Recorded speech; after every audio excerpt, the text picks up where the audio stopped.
Hi hello மக்களே, இப்போ பார்க்க போகிற வீடியோ என்னென்னு பார்த்தீங்கன்னா, ஜாக் ஃப்ரூட் பலாப்பழம் வந்து நாங்கள் வெட்டி எடுக்க போகிறோம். பலாப்பழத்தை பாருங்கள், வெட்டி எடுத்ததுக்கப்புறம் இவ்வளோ கிடச்சிருக்கு.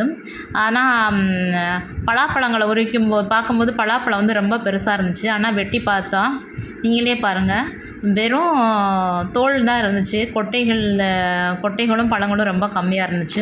அந்த வெள்ளை கலர் தோல் வந்து ரொம்ப அதிகமாக இருந்துச்சு.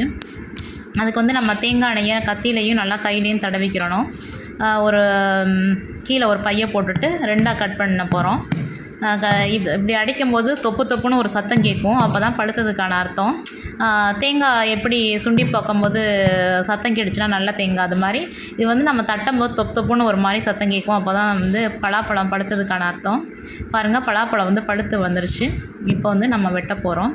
அதுக்கு கத்திலையும் கைகளையும் நல்லா தேங்காய் எண்ணெய் தடவிக்கிட்டு இப்படி 2ஆக கட் பண்ணிவிட்டு இழுக்கணும். இழுக்க முடியாமல் வேன்குட்டி வந்து இழுக்கிறாரு.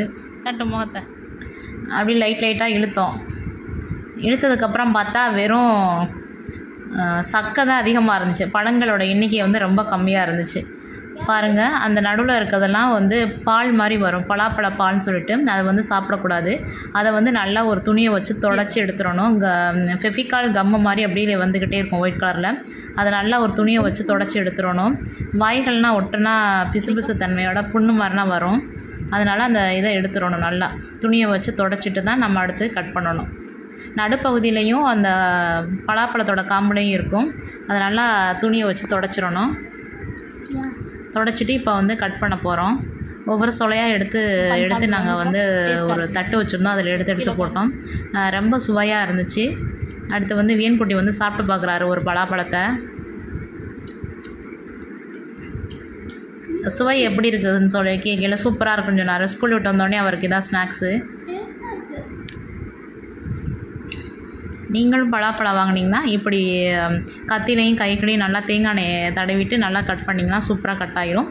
நடுவில் வர பால் மாதிரி வந்த லிக்யூடை வந்து நல்லா ஒரு வேஸ்ட்டான துணியில் வந்து தொடச்சி எடுத்துகிட்டு இனி கட் பண்ணி சாப்பிட வேண்டியதான். ஆனால் பழங்களை விட தோலோட எண்ணிக்கை தான் அதிகமாக இருந்துச்சு. தோல் தான் அதிகமாக இருந்துச்சு.